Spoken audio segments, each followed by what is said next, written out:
Bonjour, bonsoir à tous, chers internautes, bienvenue à ce nouveau numéro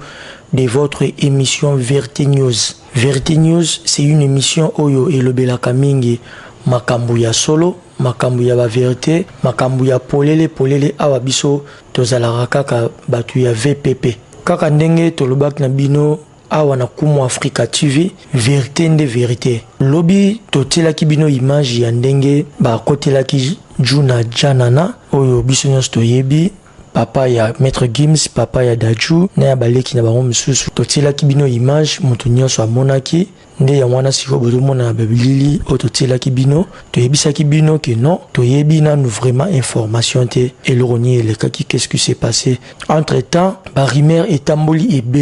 ebele na ya Sony azalaki na bar amelaki masanga alangwaki yango ba menacer donc en tout cas ba rumeur est circulé ebele toyebisaki bino lobby tokobenga poto zo ba précision nyonso tolingaki to sola na mutu azalaki wana présent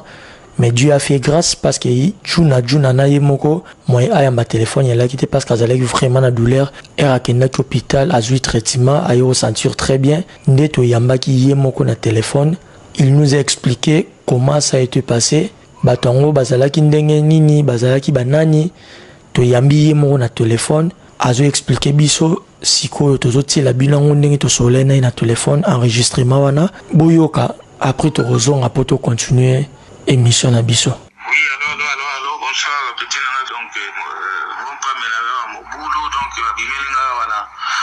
malfaiteur, n'a pas cagoule, 5 personnes cagoulées, donc, il y a eu grave.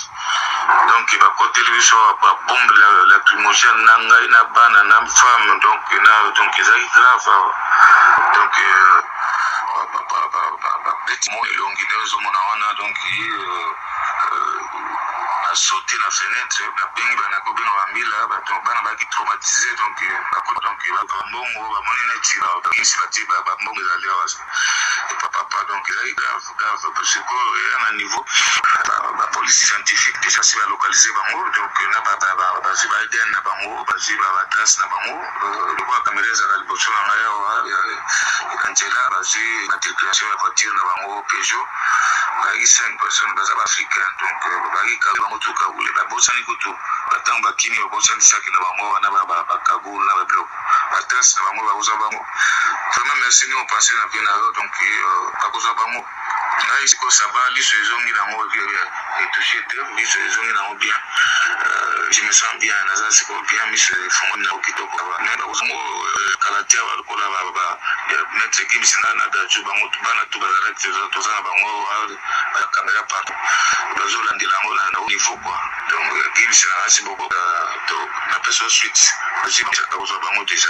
Merci. Wana bouti kolanda yemoko Juna na en personne. Boyoki nyonso ndenge yemoka bimisi vérité kaka ndenge toyebisa bino émission na biso eza Vérité News. Vérité News c'est une émission oyo tolobaka toujours makambu ya vérité tokosaka makambu te ba rumeur oyo nyonso boyokaki circulaki pona papa Juna na eza bongo te na si bolandi bino moko boyoki o alobi na téléphone wana eza yemoko en personne expliquer ndenge lekaki bino moko boyoki nyonso commentaire ya rota ebele mingi eza te bandeko nyonso oyo bolingaka papa na biso Juna na artiste na biso ya mboka ya Congo et puis papa ya ba artiste oyo biso nyonso toyebi dans le monde entier Maître Gims et puis Daju na leki na bango mususu ya mwasi azoya siko na sima bientôt là et puis na bandeko mususu donc bo partager vidéo bo aimer bo taba commentaire na bino surtout mingi bo partager pour bato ba comprendre que ezalaki bongo o bango bakanisité information o circulaki lobby que non akendaki na bar akendaki omela masanga azalaki ya rolangwa nde ba menasaki ye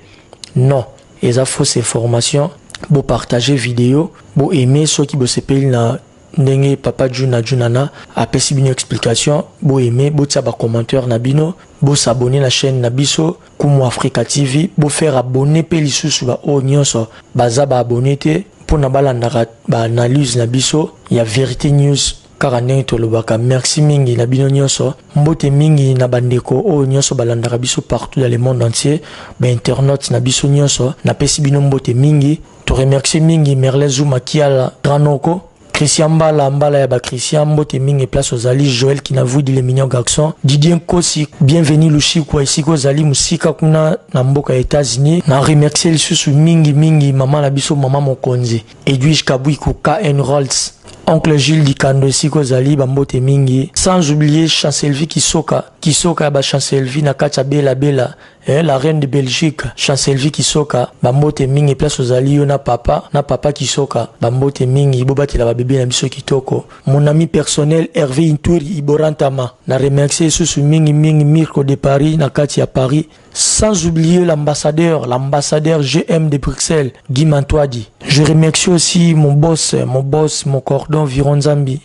Napeso Bambote Siko Zali. Restez toujours branchés dans notre chaîne Kumo Africa TV. Partagez la vidéo. Aimez aussi. Salabiso ba commentaire et ça abiso bien quoi. Wanezalaki, journaliste Nabina Libandi Basile Yoka. Restez toujours connectés. Bye bye, à suivre.